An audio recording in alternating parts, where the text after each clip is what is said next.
Hola, ¿cómo se encuentran hoy?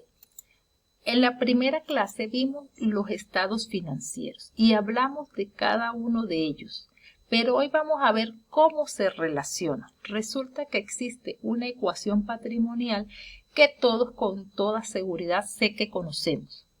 Sabemos que el activo es igual al pasivo más el capital. Y eso lo vemos en la situación financiera, por eso es que siempre se dice, la situación financiera nos indica en un momento dado cómo se encuentra la empresa. Evidentemente, aquí tenemos para el 28 y 30 de enero respectivamente cómo se encontraba la empresa del 2019 y del 2020. Recordemos que los estados financieros deben ser comparativos, porque si no son comparativos no dicen absolutamente nada. Adicional, sabemos que el estado de situación financiera se evalúa a través de las variaciones que ocurrió en el 2020 con respecto al 2019. Y esas variaciones las vamos a ver reflejadas en el flujo de efectivo. Resulta que en el flujo de efectivo él dice cuáles fueron las fuentes y en qué se aplicó esas fuentes. Pero antes de pasar a este flujo de efectivo vamos a ver este señor que se llama estado de resultados. ¿En qué relación guarda el estado de resultados con la situación financiera? Bien. Aquí vemos activos igual a pasivo más capital más los ingresos menos los gastos. Este ingreso menos gasto no es más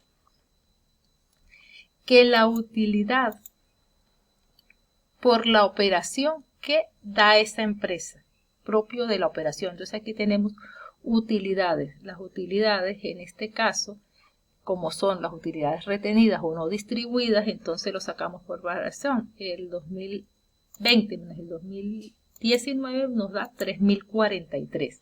Ese 3.043 vamos al estado de resultados y lo revisamos. Aquí lo conseguimos. 3.043. ¿Qué quiere decir? Que el ingreso menos el gasto completo de esa empresa le da una utilidad a los accionistas o dueños de la empresa de 3.043. Y esa va directamente al capital. Aquí lo vemos. Pero para analizar estas utilidades, porque ya se explicó en la primera clase que los estados financieros son para quien los analiza, para quien los interpreta o para quien los requiere. Entonces, quien los requiere o quiere invertir, comprar acciones en esa empresa o quiere asignar un crédito, ellos evalúan. La banca evalúa la utilidad y evalúa el flujo de efectivo. Vamos al flujo de efectivo. ¿Por qué evalúa el flujo de efectivo? Bueno, porque resulta que dice que el activo es aquel que trae flujos de efectivos a la entidad y por eso se puede registrar como activo. Entonces, bueno, vamos a analizar esos flujos. Esta entidad tiene flujos de efectivo por la operación, tiene flujos de efectivo por la inversión y también tiene flujos de efectivo a través de fuentes de financiamiento. El de la operación se parte de la utilidad neta.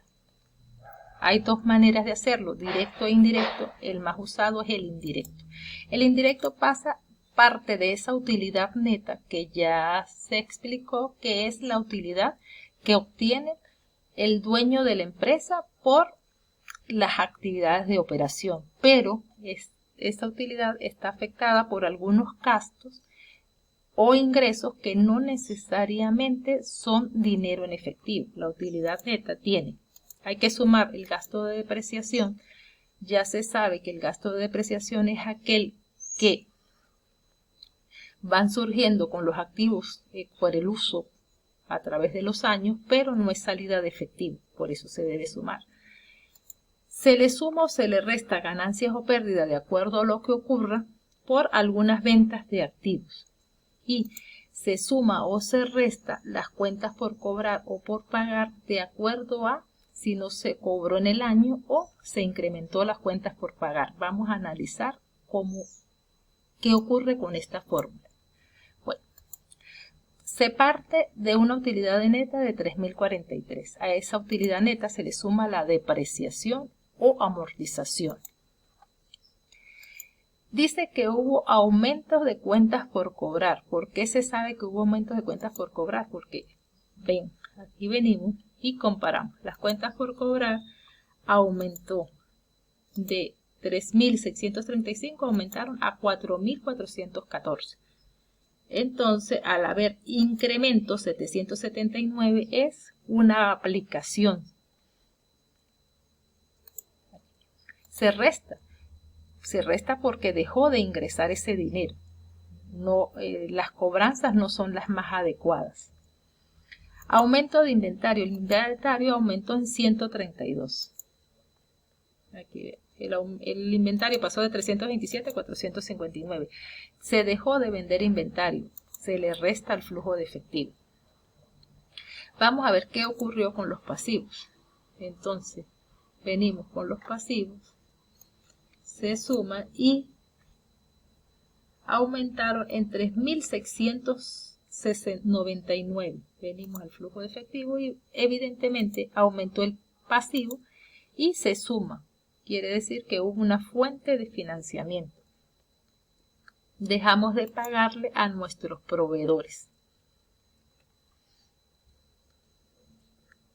Vamos a ver un poco los flujos provenientes de la inversión. Los inmuebles.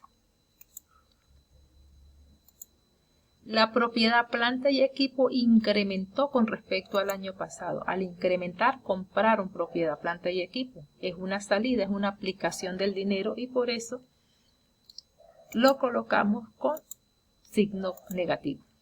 Si hubo venta de acción, venta de inversiones, al vender inversiones ingresó dinero, se suma.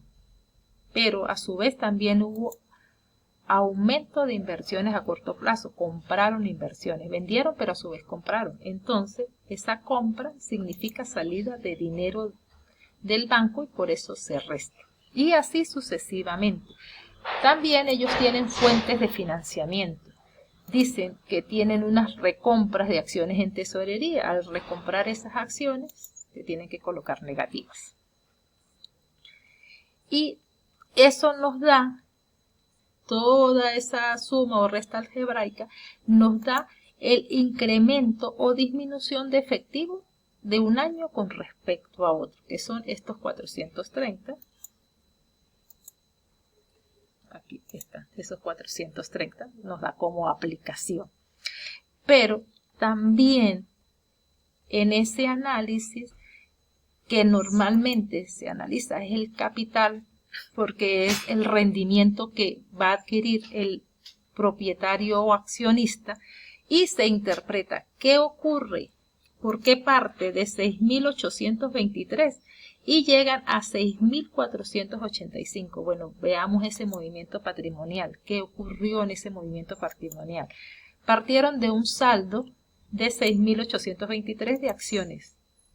Luego tenían unas acciones en tesorería de 6.539, tuvieron unas utilidades retenidas de 6.131.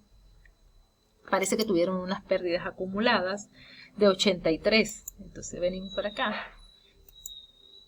Y tuvieron unas pérdidas al consolidar las subsidiarias, les asignaron unas pérdidas. Y tienen por otros gastos y conceptos otras pérdidas de 52. Entonces aquí lo vemos en el movimiento patrimonial. Esto ocurrió en el 2019 y en el 2020 tuvieron una utilidad de 3.043, tuvieron unas recompras de tesorería de 4.219, tuvieron algunas ventas de acciones por fuente financiera de 1.372, tuvieron otro tipo de pérdidas, ¿no? Acumuladas, son pérdidas acumuladas, vamos a verlas aquí. Aquí venían con una pérdida de 83 y disminuyó esa pérdida en 1. por eso colocan uno allí positivo. Y venían con una pérdida acumulada de 52 y disminuyó en 8. Entonces, ese movimiento patrimonial es el que se explica en el 2020. Y cuando se requiere un análisis a los estados financieros, los inversionistas revisan esa información, revisan el movimiento patrimonial, el flujo de efectivo y el estado de resultados.